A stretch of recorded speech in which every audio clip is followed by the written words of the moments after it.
بسم اللہ الرحمن الرحیم۔ محترم ناظرین و سامعین، آج یہ ہمارا گرامر کا دوسرا درس ہے۔ پچھلے درس میں ہم نے کچھ تعارفی باتیں کی تھی، جس میں ہم نے کلمے کی اقسام ذکر کی تھی اور اسم کے علامات ہم نے ذکر کی تھی۔ آج کے اس دوسرے سبق میں ہم فعل کی علامات ذکر کریں گے کہ فعل کی کیا علامات ہے اور فعل کو کس طرح پہچانا جائے گا کہ یہ فعل ہے۔ تو سب سے پہلی علامت وہ فعل کی یہ ہے کہ نہ اس پہ الف لام داخل ہو سکتا ہے اور نہ اس پہ تنوین داخل ہو سکتا ہے۔ تنوین کا مطلب دو زبر، دو زیر یا دو پیش۔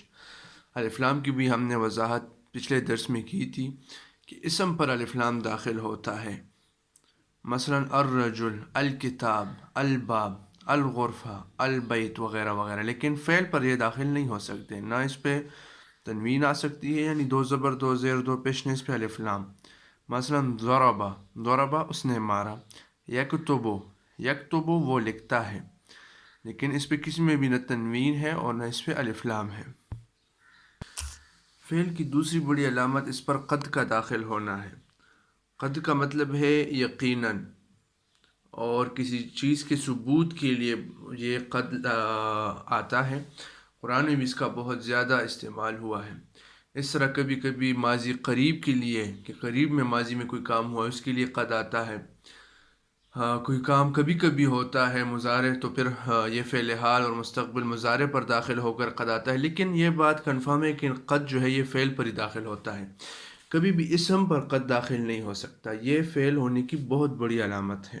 جیسے کہ آپ یہ مثالیں دیکھ رہے ہیں، قد انزلناہ، یقیناً ہم ہی نے اس کو نازل کیا ہے۔ قد انزلناہ، تو اب انزلنا یہ فعل ہے۔ قد ماتا، وہ مر گیا۔ قد ماتا، یقیناً وہ مر گیا، تو ماتا بھی ایک فعل ہے۔ فعل کی تیسری بڑی علامت وہ اس پر سین کا داخل ہونا ہے۔ سین آتا ہے مستقبل قریب کے لیے، کہ یہ کام مستقبل میں قریب زمانے میں ہوگا۔ مثلا سیقول السفہاء، جلد ہے، قریب ہے کہ کہیں گے بیوقوف لوگ۔ اس طرح قرآن میں آیا ہے سیقول السفہاء، جلد ہے کہ بیوقوف لوگ یہ بات کریں گے۔ سیأکلو، قریب ہے کہ وہ اس کو کھائے، جلد ہے جلد وہ اس کو کھائے گا، جلد وہ اس کو کھائے گا، یعنی مستقبل کے لیے یہ آتا ہے۔ لیکن سین ہمیشہ فعل پر ہی داخل ہو سکتا ہے، کبھی بھی سین جو ہے یہ اسم پر داخل نہیں ہو سکتا۔ کسی لفظ کے فعل ہونے کی چوتھی بڑی علامت وہ اس پر سوفا کا داخل ہونا ہے۔ لفظ سوفا، سوفا یہ مستقبل بعید کے لیے آتا ہے، یعنی مستقبل میں یہ کام ہوگا لیکن بہت بعد میں ہوگا۔ مثلا سوف اسافر الی پشاور، میں پشاور کی طرف سفر کروں گا، لیکن قریب وقت میں نہیں، مستقبل بعید میں۔ سوف اسافر الی پشاور، لیکن یہ بھی اب فعل کی بہت بڑی علامت ہے کہ سوفا یہ فعل پر داخل ہوتا ہے، یہ اسم پر داخل نہیں ہوتا۔